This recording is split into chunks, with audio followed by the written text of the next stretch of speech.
40,000 रुपए का 20% वार्षिक ब्याज की दर से 20% है, 20%। तो 2 से 1/4 वर्ष। पहले साल कितना होगा 20%, दूसरे साल कितना होगा 20%, और तीसरे साल कितना होगा 5%। यानी आपका हो जाएगा 5 से कितना 6, 5 से 6 और 20 से 20 बचे 100 बचे 500 और हो जाएगा 36 756 कितना देखे 256 है चक्रवृद्धि ब्याज। 500 का वैल्यू दिया है, 500 का वैल्यू दिया है कितना 40। डबल जीरो से डबल जीरो खत्म हो गया, एक का वैल्यू 80, 256 का वैल्यू हो जाएगा 20,480। आप डिस्टेंस सब भी लगा सकते हैं, कैसे लगा लेंगे देखिए। 6 4 10 2 12, इसका 3 है, 5 4 9 इसका क्या है 2 है, 8 4 12 12 2 14 इसका क्या है 5 है, 9 इसका कितना है 6। डिस्टेंस यहां से लिख लेंगे 40,000 रुपए का, ठीक है। 1.2 इंटू 1.2 इंटू 1.05 और माइनस ये मूलधन घट गया, ठीक। यहाँ से आएगा 4, 3 गुणे 6 माइनस 3 का 9, इसका पूरा डिस्टेंस 9 हो गया, घटाएंगे कितना हो गया 8, 8 चौक को 32, 32 का मतलब क्या हो गया 5, डिस्टेंस 5 होगा, वही आंसर होगा। आंसर कौन होगा 20,480, ठीक। डिजिटल शब्द का प्रयोग किया जाता है, ऐसे सैकड़ों सवालों में प्रयोग करेंगे तब आपको समझ में आएगा कहाँ लगाना चाहिए कहाँ नहीं लगाना चाहिए, ठीक है। बंद करें इसको, चलिए लिखेंगे जब दर भिन्नात्मक, समय नहीं है, क्या भिन्नात्मक हो दर, यहाँ लिखा हुआ है, ये टाइप नंबर 6 है और यहाँ पे क्या होगा दर। पहले इतना लिखिए, सवाल लिखिए, बता रहे 4,000 रुपए का 3 सही 1/3% वार्षिक ब्याज की दर से 2 वर्ष का चक्रवृद्धि ब्याज क्या होगा। इस वाला ना तुम समझाना है, ध्यान से देखिए।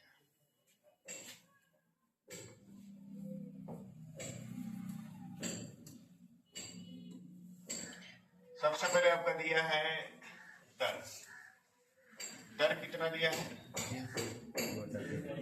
3 सही 1/3 वार्षिक दिया, ठीक है। और इसके बाद आपका दिया है टाइम, टाइम कितना है तो टाइम 2 वर्ष है तो 2 बार वृद्धि होगा, इसमें कोई डाउट नहीं होना चाहिए। आर का मान कितना है, तो आर का जो मान है पहले इसको हम लिखेंगे विषम भिन्न में 10/3% लिखेंगे ना।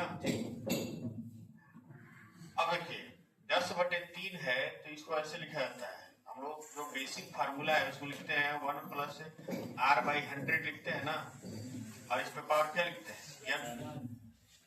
तो हम 10/3 को रखेंगे तो 1 + 10/3/100 और इस पे पावर कितना है 2,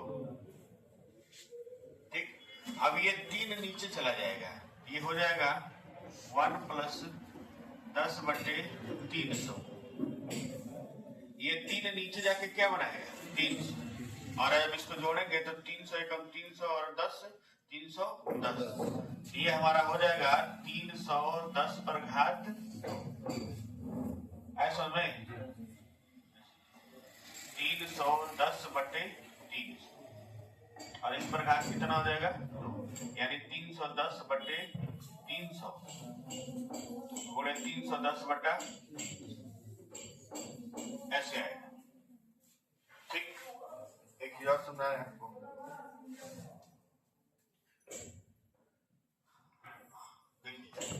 अगर r का मान दिया है 2 सही 1/4, ठीक है, 2 सही 1/4, हमारा है कितना 2 वर्ष। ठीक, तो जो आर हो जाएगा, आर को हम लोग सही से लिखेंगे 4 दूना 8 9/4। अब ये नीचे वाला जो 4 है ये क्या बनाएगा 4, नीचे वाला 4 क्या बनाएगा 4, नीचे वाला 4 400 बनाएगा, तो ये बनाएगा 400 और इसको ऊपर वाले को क्या करेंगे जोड़ देंगे 409/400 और ये कितनी बार जाएगा 2 बार 409/400। एक बार और समझिएगा दूसरा, आर का मान ले लिए हैं 8 सही 1/3% और टाइम ले लिए हम कितना 3 वर्ष। ठीक, तो 8 3 24 1 25, तो आर हमारा हो जाएगा 25/3%। तो ये 3 कितना बनाएगा 300, तो ये हो जाएगा 300 और ऊपर वाला जोड़ देंगे 25/300 और ये कितनी बार जाएगा 325/300। अब बोले 325/300 ऐसा में उतारिए सर, कर सकते हैं छोटा, 325 को काट देंगे छोटा कर देंगे 7/6 हो जाएगा। कहीं भी काट के आप छोटा कर दीजिए, शुरू में ही कर दीजिए और आसान है।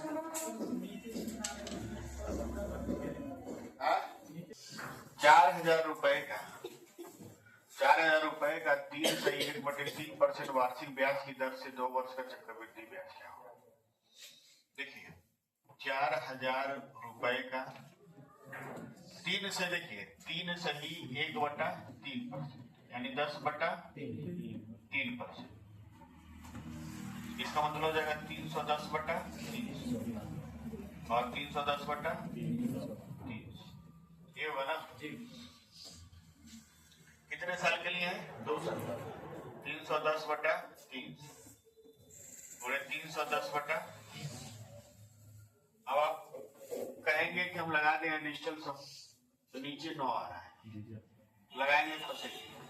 ठीक, तो उसके चक्कर बना रही है हर जगह, 00 से 00 कट गया और 00 से 00 कट गया, 4 गुणे 31 का स्क्वायर क्या होता है 900 और आगे 1 0 बटा क्या होगा 9। चलिए 9 से काटिए, भाग जाएगा दशमलव में, 9 6 1 0 है ना, 9 से भाग देंगे 9 1 9, 6 उतरेगा 0 बार में जाएगा 61 होगा, 9 6 54, कितना बचेगा 7, नहीं तो 0 भी है ना, 9 7 63, कितना बचेगा 7, यानी फिर 9 7 63 माइक है चालू की, यानी यहाँ पे आएगा 4 गुणे 1067.7, बार 7 आएगा। चलिए एक स्थान तक लेते हैं, 4 7 28, 4 6 4 7 28, 28 3 31, ठीक है, 4 7 28 3 31। सवाल में कुछ गड़बड़ी है क्या? ठीक है सर, ठीक है। चलिए देखते हैं, हो सकता है लास्ट हो रहा है। 4 6 24 3 27 और 4 1 4, यानी आंसर लिखने में गलती हुआ है, सबके आगे क्या लिख लेंगे 4, लेकिन हम लोग गलती तो कर ही रहे हैं।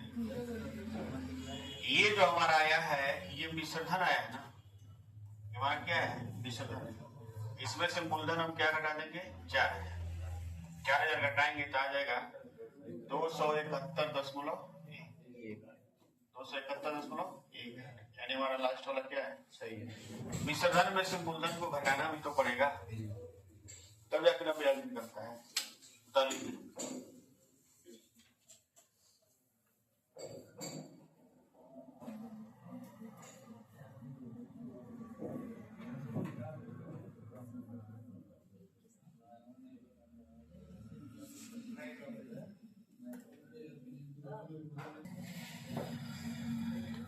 12,000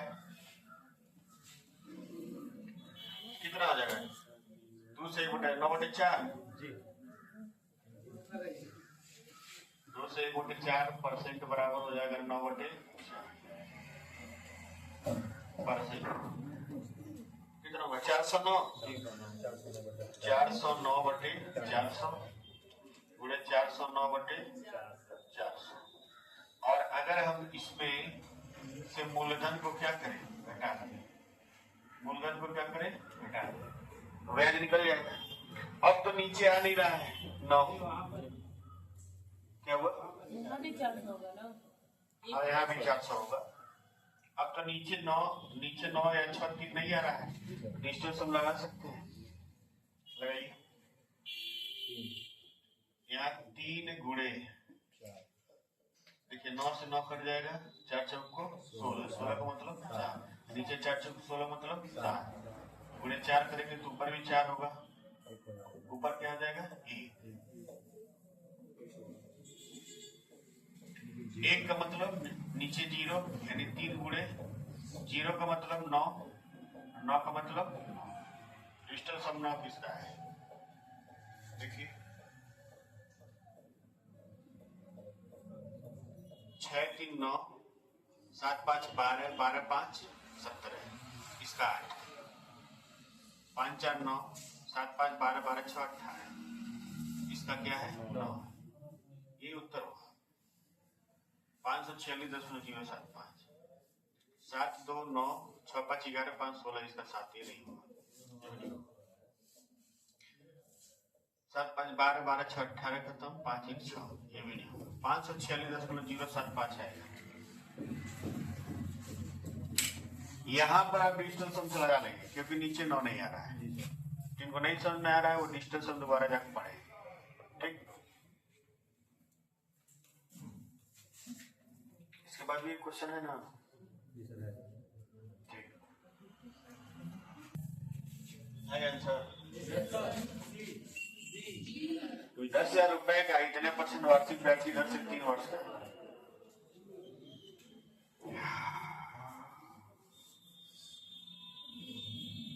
थोड़ा कैलकुलेटिव है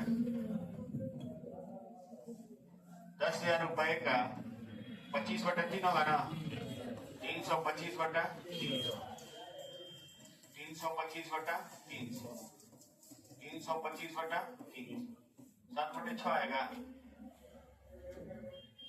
10,000 गुणे 7 गुणे 7 गुणे 7/6 गुणे 6 गुणे 6 कर दीजिए इसको 343/216 इसमें से आप क्या घटा देंगे मूलधन इसमें आप डिजिटल सब में लगा पाएंगे नीचे 3 आ रहा है ना नहीं लगा पाएगा ना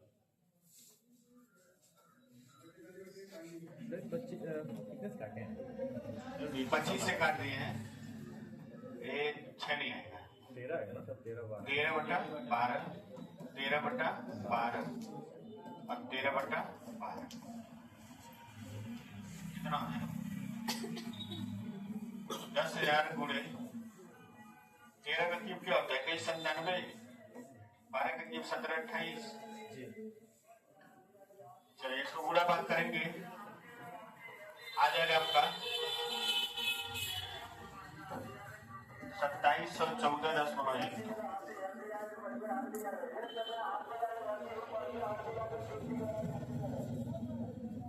ठीक है 12,714 आएगा। अब 12,714 में से हम घटा देंगे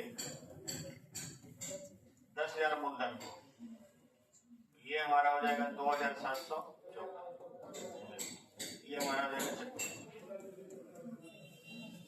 इन प्रश्नों को लगवाने का सिर्फ एक कारण ये है कि ये प्रश्न CGS वगैरह एग्जाम में जब देता है तो गुणा भाग आपको करना ही पड़ेगा ठीक।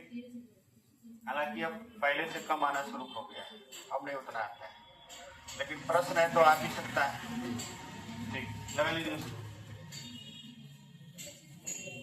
चले मैं इसको ऑन करिए हिंदी पढ़ा